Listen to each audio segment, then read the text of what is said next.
Hello friends, welcome to my YouTube channel English with Maya. And कैसे हैं सभी लोग? आई होप अच्छे होंगे फ्रेंड। तो फ्रेंड, ये सीरीज हमारी चल रही है इंग्लिश लिटरेचर की। इसमें हम लोग पढ़ रहे हैं डेली के 50 क्वेश्चंस की प्रैक्टिस कर रहे हैं। और ये क्लास आपके सारे एग्जाम्स के अकॉर्डिंग ही चल रही है, जिसमें जैसे एमआरएस टीजीटी पीजीटी हो गया, यूपी टीजीटी पीजीटी या फिर D triple S B LT gate, ये सब के लिए मोस्ट इम्पॉर्टेंट है। ओके। और ये सारे प्रीवियस ईयर क्वेश्चंस ही लिए गए हैं। ओके। जितने भी आज तक के एग्ज़ाम्स हुए हैं, चाहे यूपी टीजीटी का हो, चाहे प्रोफेशनल लेक्चरर का हो, एलटी ग्रेड, ये सबसे सारे मिक्स क्वेश्चन उठाए गए हैं। तो आप इसको ज़रूर प्रैक्टिस किया करें। Okay.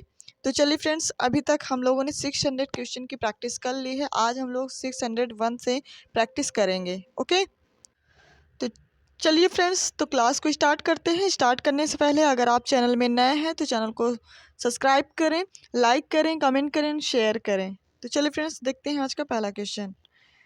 Renaissance thinkers argued that women should be educated. Renaissance जो थिंकर्स थे वो आर्ग्यू करते थे किससे? वुमेन शुड बी एजुकेटेड, कि वुमेन को एजुकेटेड होना चाहिए या नहीं।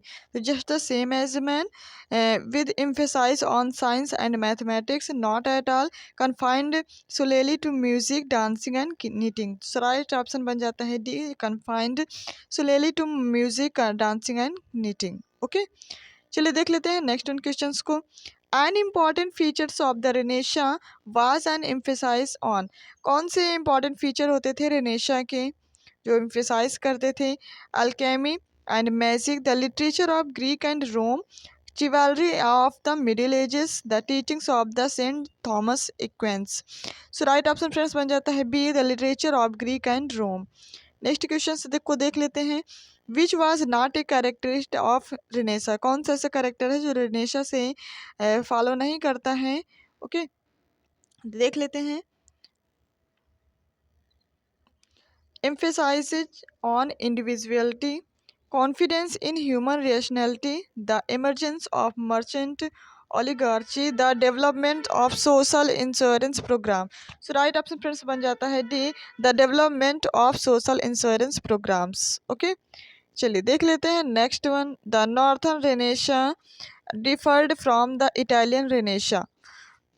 Growth of religious activity among common people, earlier occurrence, greater appreciation of peasant writers या फिर decline in the use of Latin। Okay. तो जो नॉर्थर्न रिनेशा थे वो डिफर करते थे किसी इटालियन रिनेशा से, तो वो थे growth of religious activity among common people. So right option A बन जाएगा। देख लेते हैं नेक्स्ट क्वेश्चन को। For ordinary women the Renaissance had very little impact, greatly improved the material condition of their lives, worsened their social status, allowed them access to uh, education of the first time। So right option A बन जाता had very little impact। okay। देख लेते हैं next question. Thomas More's Utopia places the blame on society problems on. Human nature, God's will, society itself या फिर the church. So right option बन जाता है सी, सोसाइटी इटसेल्फ। अब यहाँ से रैंडम एमसीक्यूज हैं। In which century were was Piers Plowman written. किस सेंचुरी में पियर्स प्लोमैन वर्क लिखा गया? 14th, 12th, 10th या फिर 11th। So right option A बन जाता है 14th सेंचुरी में लिखा गया। नेक्स्ट क्वेश्चन देख लेते हैं। Geoffrey Chaucer serve which king. Geoffrey Chaucer ने किस राजा के शासन में सर्व किया है? Okay. Richard third, James first या फिर एडवर्ड थर्ड या फिर Henry second. So right option C बन जाता है एडवर्ड थर्ड। देख लेते हैं नेक्स्ट वन क्वेश्चन को। The 18th century work, 18th century का जो वर्क था Tom Jones, was written by whom. किसके द्वारा लिखा गया था? Samuel Johnson, Henry Fielding, John Donne, Tobias Smollett. So right option B बन जाता है हेनरी फील्डिंग द्वारा लिखा गया था। ओके। देख लेते हैं नेक्स्ट क्वेश्चन। इन 1905 में Virginia Woolf began to write for which publication. जो वर्जीनिया वुल्फ थी उन्होंने लिखना स्टार्ट किया था किस पब्लिकेशन के लिए? The Times Literary Supplement, Ladies Home Journal, Strand Magazine, Reader Magazine. So right option A बन जाता है the Time Literary Supplement. Okay. देख लेते हैं next one. Joyce's novel Ulysses takes place over what period of time?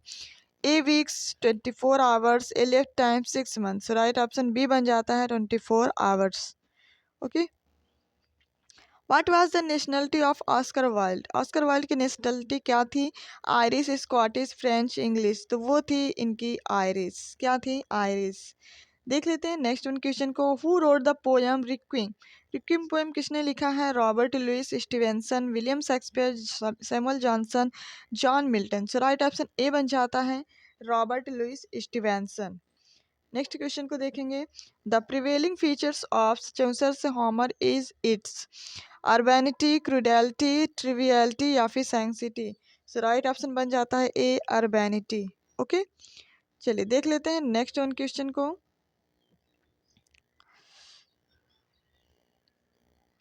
एक minute.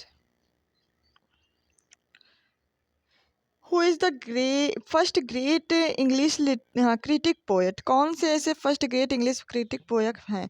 Shakespeare, Arnold, Philip Sidney, Chaucer. तो वो हैं आपके सर फिलिप सिडनी, जो कि first great English critic poet है। नेक्स्ट क्वेश्चन देख लेते हैं। Hymn to adversity is a poem by? Hymn to adversity जो पोएम है, इसको किसके द्वारा लिखा गया है? Thomas Gray, Alexander pope, Edward Gibbon, William black. So right option A बन जाता है थॉमस ग्रे के द्वारा लिखा गया है। ओके, चलिए देख लेते हैं नेक्स्ट वन क्वेश्चंस को। Who wrote the poem the Seven Ages? The Seven Ages poem किसने लिखा है? John Milton, Geoffrey Chaucer, William Shakespeare, Edward Gibbon. So right option बन जाता है friends C, William Shakespeare. Okay, चलिए देख लेते हैं next one. Who write the story? Story teller. Story teller किसने लिखा है? William Wordsworth, William Shakespeare, Thomas Gray, Saki. तो वो लिखा है साकी ने। ओके, चलिए देख लेते हैं। यहाँ से रेस्टोरेशन के पीरियड मतलब कि क्वेश्चन स्टार्ट है 10th सेंचुरी के। चलिए देख लेते हैं। What happened in 1707 that would forever alter the relationship between the England, Wales and Scotland? So the trial and execution of Mary Queen of Scots, the Toleration Act, the failed invasion of Spanish Armada, या फिर the Bishops' war. So right option friends बन जाता है A, the trial and execution of Mary Queen of Scots. Next question देख लेते हैं।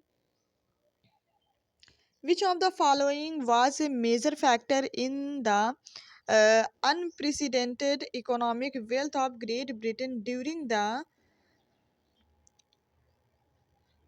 18th century? Okay, तो formal diplomatic relation with China, या फिर the exploration of colonial resources of labour and slave trade, the American and French revolutions, the creation of the bourgeois novel as commodity, या फिर the union of England and Wales with Scotland. So right option A बन जाता है the union of England and Wales with Scotland. Okay, चलिए देख लेते हैं next one question को। What was restored in 1660?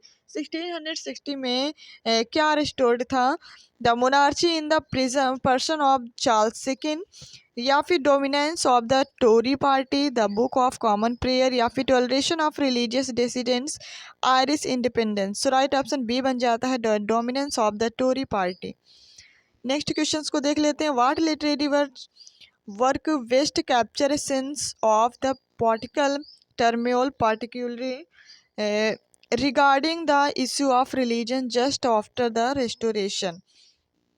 Okay, Gaze, Beggar's Opera, Butler's Hudibras, Fielding, Jonathan Wild, Pope's Dunciad. So right option friends बन जाता है D, Pope's Dunciad. Okay, चलिए देख लेते हैं नेक्स्ट वन क्वेश्चंस को। Who was deposed from the English throne in the glorious में English throne से डिपोज्ड कौन थे और ब्लडलेस रिवोल्यूशन इन 1688 में? Okay, Elizabethan first, James second, George second, William and Mary, या फिर Anne. So right option D बन जाता है विलियम एंड मैरी थे। नेक्स्ट क्वेश्चन देख लेते हैं। Who became the first? कौन पहली बार प्राइम मिनिस्टर हुए ऑफ द ग्रेट ब्रिटेन के रेन ऑफ जॉर्ज सेकेंड के शासन में? हेनरी सेंट जॉन, रॉबर्ट हैरले, या फिर जॉन चर्चिल। ओके, कौन थे? जॉन चर्चिल, रॉबर्ट वालपोल या फिर मैथ्यू प्रियर। सो राइट ऑप्शन डी बन जाता है, रॉबर्ट वालपोल हुए थे प्राइम मिनिस्टर। ओके, देख लेते हैं next question. In the late 17th century is a battle of the books erupted between which two groups.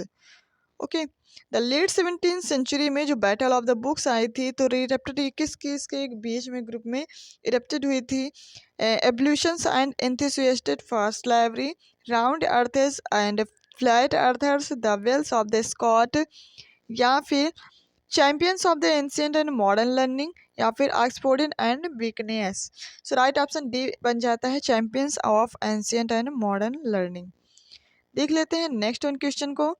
Which of the following best describe the doctrine of empiricism? All knowledge is derived from experience. Human perception are constructed and reflect a structure of particle power.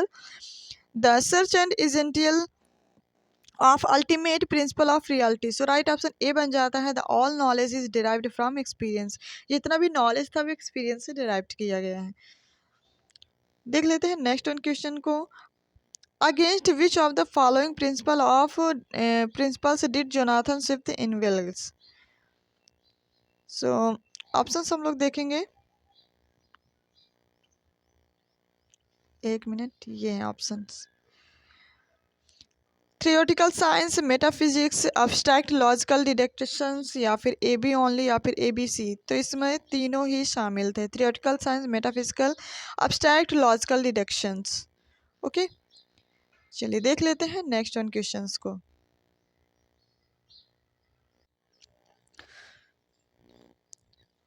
Whose great dictionary published in 1755? 1755 में कौन सी great dictionary publish की गई थी? Include more than 11,004 नहीं 1,14,000 quotation जिसमें थी। William हॉगवर्थ ने, Jonathan Swift ने, सैमुअल जॉनसन ने, बेन जॉनसन ने, जेम्स बॉसवेल ने। राइट ऑप्शन सी बन जाता है, सैमुअल जॉनसन ने। ओके, देख लेते हैं next one. According to Samuel Johnson के according, no man but a blockhead ever wrote expect for. ये कोटेशन लिखी गई थी तो किस लिए? लव के लिए, honour, money, his party, fun. लिखी गई थी मनी के लिए। ओके, चलिए देख लेते हैं नेक्स्ट वन क्वेश्चन को। What's name is given to the English literary period that emulated the Rome of Virgil, Horace and Ovid? Augustan, metaphysical, romantic, new class, new romantic, Caesarean. So right option A बन जाता है, Augustan. देख लेते हैं next one. Horace doctrine of pictura poesis was interrupted to mean, a picture is worth 1,000 words, poetry is the supreme artistic form, art should hold a mirror up to nature, poetry out to be a visual as well as a verbal art. So right option D बन जाता है। Okay, देख लेते हैं next one. What was the most frequently considered source of pleasure and object in query of Augustan poet? Civilisation, women, God, या फिर इल्कोहल, या फिर नेचर। सो राइट ऑप्शन बन जाता है फ्रेंड डी, ई, नेचर। ओके, देख लेते हैं नेक्स्ट वन क्वेश्चंस को। What word did writers in this period use to express a quickness of mind, inventiveness, a knack for conceiving images and metaphors, and perceiving resemblance between things apparently unlike? कौन सी क्या थी? विड थी, स्प्रेजुरा थी, या फिर naturalism थी, या फिर क्वेस्ट थी? सो राइट ऑप्शन ए बन जाती है, विड थी। देख लेते हैं next one. Which of the following was probably not a stock phrase in 18th century poetry? जो 18th century poetry से जो phrase है वो स्टॉक नहीं करता है, वो है वर्डेंट मेड, या फिर चिकट सेड, या फिर सिमियन रिवालरी, या फिर साइनिंग वर्ड, या फिर बाउंडिंग मेन। सो राइट ऑप्शन सी बन जाता है, सिमियन रिवालरी। देख लेते हैं next one. Which material from was Pope said to have brought to perfection? The heroic couplet, blank verse, free verse, the ode spondy. So right option बन जाता है friends A, the heroic couplet। देख लेते हैं next one, which poet critic and translator brought England modern literature between 1660 and 1700, Addison John Bunyan, Crabbe, Dryden, Equiano. So right option D बन जाता है, वो थे कौन से पोएट थे, ड्राइडन। देख लेते हैं next one, which of the following is not an example of restoration comedy, कौन सी ऐसी कॉमेडी है, रेस्टोरेशन कॉमेडी है जो फॉलो नहीं करती है। Okay, Etherege, the man of the mood,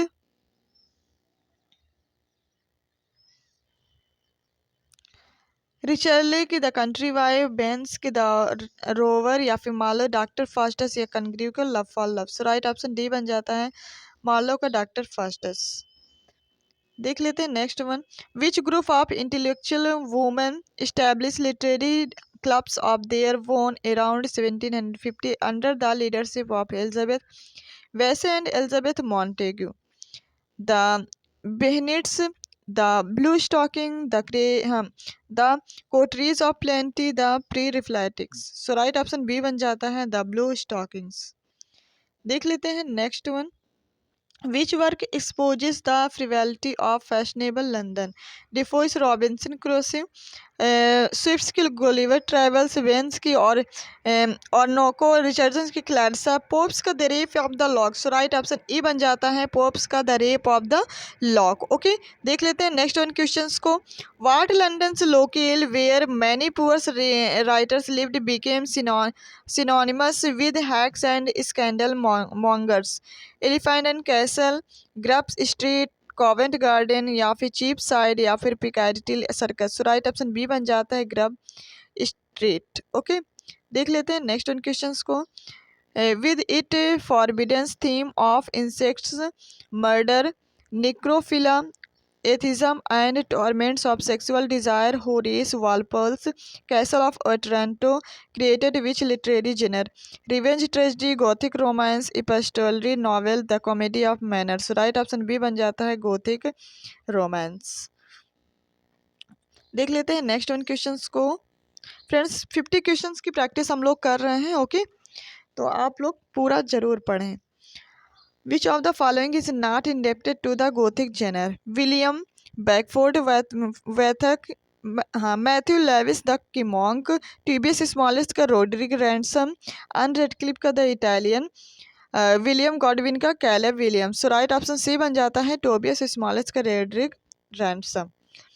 देख लेते हैं next one, while compiling what sort of book did Samuel Richardson conceive of the idea for the Pamela of virtue rewarded, the history of the everyday life, an instructional manual of manners, a book of devotion, a book of model letters, a cheap book। So right options D बन जाते हैं, a book of model letters। देख लेते हैं next one, who was the ancient Gaelic warrior bard considered by Napoleon and Thomas Jefferson to have been greater than Homer? Macpherson, Merlin, Decameron, Taliesin, या फिर Ossian. So right option A बन जाता है, Ossian. देख लेते हैं next one questions को, friends और 6 क्वेश्चन हमारे बचे हुए हैं। Which of the following is not generally considered to be a new classical poet, जो न्यू क्लासिकल पोएट को जनरली कंसिडर नहीं करते हैं वो कौन पोएट हैं, Dryden, Henry Vaughan, Alexander Pope, या फिर Ben Jonson. So right option B बन जाता है, हेनरी वैगन ये न्यू क्लासिकल पोएट को फॉलो नहीं करते हैं। Which of the following is not a common feature of new classical poetry, new classical poetry के कॉमन फीचर कौन है ऐसे जो फॉलो नहीं करते हैं, imitation of classical forms and allusions to mythology and efforts to represent human nature, use of rhyme couplet, या फिर fantastic comparison. So right option D बन जाएगा, फंटेस्टिक कंपेरिजन ये न्यू क्लासिकल पोएट्री से फॉलो नहीं करता है। Next, new classics tended to view poetry as the result of genius overflowing from the mind out into the pages. They also considered poetry to be an expression of the individual inner self. True या false? तो ये है आपका false. देख लेते हैं next one. Most new classical poet views the word in terms of strictly ordered hierarchy. What was the hierarchy called? Hierarchy क्या कहलाता था? The wage of the word, the fundamental ladder, the order of angel, the great chain of being. Okay, so right option D बन जाएगा। देख लेते हैं आज का last question. He wrote both religious and secular poetry. One of his poems urged virgins to make the most their time. Ben Jonson, Alexander pope, Robert Herrick या फिर John Dryden. सो right option C बन जाता है Robert Herrick. तो friend ये थे आपके top 50 questions जो कि हम लोग आज पढ़ चुके हैं। 650 क्वेश्चंस की सीरीज को कंप्लीट कर चुके हैं। टोटल हमारे 150 क्वेश्चन शेष और बचे हैं जो कि 3 डेज में वो भी कंप्लीट हो जाएंगे। तो 800 क्वेश्चन की सीरीज हमारी कंप्लीट होने वाली है जिसकी हम लोग प्रैक्टिस लगभग कर चुके हैं। ओके, तो कैसी लगी क्लास, अपना फीडबैक जरूर दिया करें फ्रेंड्स। ओके, और क्लास को लाइक तो बिल्कुल करना ना भूलें और अपने फ्रेंड तक शेयर जरूर कर दिया करें। और अगर आप चैनल में पहली बार एंटर कर रहे हैं तो आप चैनल को सब्सक्राइब जरूर कर दिया करें। तो चलिए फ्रेंड्स, अब हम लोग क्लास को ओवर करते हैं। Thank you so much.